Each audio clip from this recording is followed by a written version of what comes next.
If you've ever wondered why Muslim women dress the way they do, here's a reminder. Only the hands, feet and face should be visible. Some follow the letter of this law, others the spirit. Whichever end of the spectrum they find themselves at, though, there's a greater sense of confidence and style, especially among younger women who are becoming more experimental with their look.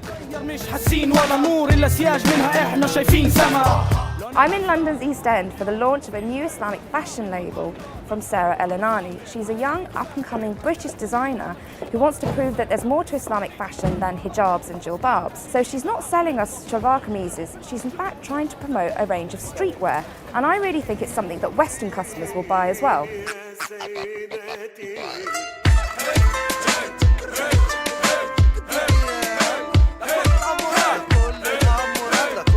The message is, like, this brand is for you. I mean, I wanted to make this brand relevant to the Muslims. I want them to look at the clothing and say, I understand it, I get it. But at the same time, I hope they're just nice graphics that ordinary people can like them as well. When I started this year and a half ago, I mean, I don't know what's popped up since because I've been sort of in my own world doing this on my sewing machine in my garage for, nights upon nights. Yeah, making samosas and all of that.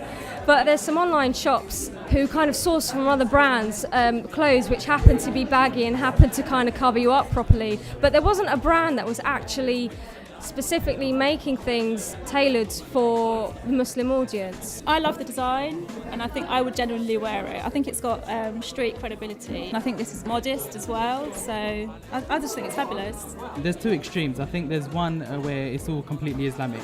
So they got the jilbabs and stuff like that, and they're putting a bit of modern twist into it. But with Sarah, it's totally like, these clothes, I think anyone can wear these clothes. It's not necessarily true that all Western people want to have like low cut tops and short skirts, like not all the time anyway. You can't have it all out all the time. It's kind of like something you can wear anytime, really. I'm very, very pleased because it's better to be covered.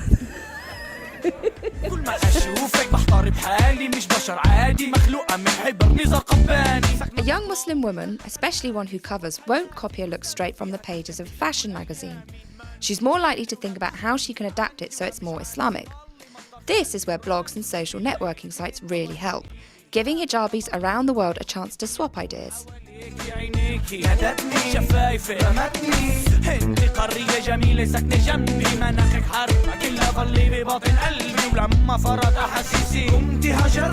Some people will say, trousers are wrong. We only wear skirts. Fine. Okay, I'll post skirts, I'll post dresses. That's okay, but I try to cater to, everyone in the wider sense. I try to create a feel of, inclusion as opposed to exclusion. I think we've had enough of that, to be honest. You don't want a really negative atmosphere. I mean, it's enough that people vilify you for wearing the scarf, whether it be the media or, people on the road and stuff. I don't think when you come to a place that's dedicated to hijab and only hijab, you don't need that kind of negative feel on the blog. So I try to keep it all clean, positive, constructive, as it were. Your clothes tick all the modesty boxes. There are no daring necklines and there are no elbows on display and they cover your bum and your shapely thighs. Have you encountered any kind of opposition? I've had from Muslim men. Well, I've had a couple of comments saying it's not modest. Yeah, they maybe if I threw in sort of a balaclava or something, it'd be all right.